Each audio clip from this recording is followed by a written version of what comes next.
नमस्कार। आज मैं दीपिका 12वीं कक्षा की छात्रा आप सभी के समक्ष एक ऐसी वीरांगना की गाथा लेकर प्रस्तुत हुई हूँ जिसने अपने देश की आन बान शान के लिए अपने प्राणों की आहुति दी थी। हम बात करने वाले हैं झांसी की रानी लक्ष्मीबाई की।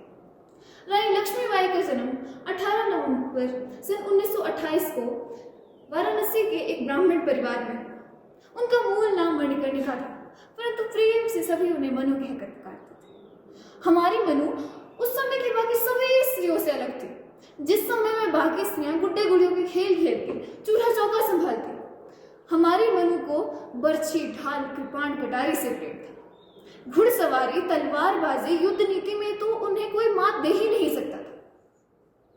युवा होने पर उनका विवाह झांसी के राजा गंगाधर राव से। झांसी में मानो खुशी के दीप जल उठे जब उन्हें पुत्र की प्राप्ति हुई, परंतु ये दीप ज्यादा देर तक प्रज्वलित नहीं हुए। जब उनके इकलौते पुत्र का देहांत हुआ तो मानो उन पर दुखों का पहाड़ टूट पड़ा। कुछ ही वर्ष पश्चात सन 1853 में गंगाधर राव का भी देहांत हो गया। रानी अंदर से टूट चुकी थी, परंतु फिर भी साहस का परिचय देते हुए उन्होंने झांसी की राजगद्दी संभाली। अंग्रेजों के शासन के दौरान डॉक्ट्राइन ऑफ लैप्स के चलते जब झांसी को वे मांगने लगे तो रानी ने दृढ़ता से कहा कि मैं अपनी झांसी नहीं दूंगी। वह 1857 की क्रांति में अपनी छोटी सी सेना लेकर उन्होंने अंग्रेजों का बढ़ चढ़कर सामना किया। अपने इकलौते दत्तक पुत्र दामोदर राव को पीठ पर बांधकर उन्होंने जब लड़ाई की तो वह उनके साहस का परिचय बन गया। जब अपनी छोटी सी सेना की उन्हें हार दिखने लगी तो वह तात्या टोपे के साथ ग्वालियर जा पहुंची। ग्वालियर में भी उन्होंने एक क्रांति बंद नहीं की, बल्कि साहस के साथ वहां पर भी अपनी ये जंग जारी रखी।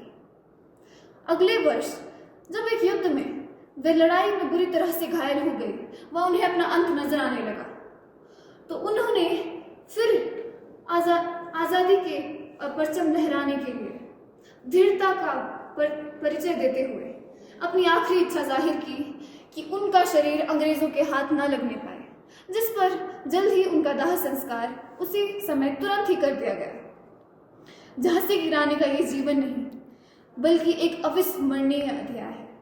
छोटी सी उम्र में उनके इस साहस का परिचय हमें शिक्षा देता है, जिससे उन्होंने अपना नाम इतिहास के पन्नों में सदा सदा के लिए अमर कर दिया। सही ही तो लिखा गया है, बुंदेले हर बेलों की मुंह हमने सुनी कहानी थी, खूब लड़ी मर्दानी वो तो झांसी वाली रानी थी, वो झांसी वाली रानी थी। धन्यवाद।